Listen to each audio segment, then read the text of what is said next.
glissa une serviette dans son bracelet électronique, puis saisit le marteau posé sur la table et se mit à frapper violemment le dispositif. Ignorant les alarmes stridents, il ne s'arrêta qu'après l'avoir complètement détruit. Puis, étonnamment, il appela lui-même le commissariat, prétextant une chute à vélo qui aurait endommagé le bracelet, et demanda qu'on vienne le remplacer. Tout en téléphonant, il glissa un couteau dans son sac. Après avoir raccroché, il laissa délibérément son téléphone à la maison et sortit précipitamment. Vêtu d'un imperméable, il enfourcha son vélo et fila à toute allure sous la pluie battante. Il devait éliminer quelqu'un en toute discrétion avant l'arrivée de la police. Sans retirer le bracelet, tous ses déplacements auraient été tracés avec précision. Pendant ce temps, dans sa villa, le fils à papa jouait aux jeux vidéo, totalement inconscient du danger imminent. Soudain, la sonnette retentit. Anna annonça qu'elle venait de la compagnie de gaz pour une inspection de sécurité. Voyant qu'il s'agissait d'une femme, le jeune homme baissa sa garde et la laissa entrer sans méfiance. Pour ne laisser aucune trace, elle avait professionnellement préparé des surchaussures et des gants. Pendant qu'Anna se dirigeait vers la cuisine, elle sortit lentement le couteau dissimulé sous ses vêtements. Mais dans sa nervosité, l'arme lui échappa des mains. Son cœur bondit dans sa poitrine. Heureusement, le jeune homme était monté à l'étage et n'avait rien entendu.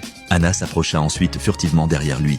Absorbé par son jeu, il ne remarqua rien. Mais à cause de son hésitation, il finit par la repérer. Ils se battirent aussitôt. Anna ne faisait pas le poids face au jeune homme qui l'étrangla violemment. Au moment critique, elle parvint à saisir le taser dans son sac. Le jeune homme s'effondra instantanément, sans force. Anna en profita pour reprendre le couteau.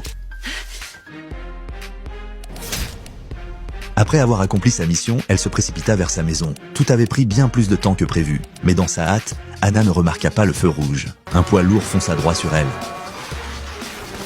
Malgré la douleur, elle se releva péniblement, redressa son vélo et repartit vers chez elle. À ce moment-là, la policière était déjà arrivée à son domicile. Avant même d'entrer, Anna entendit sa voix.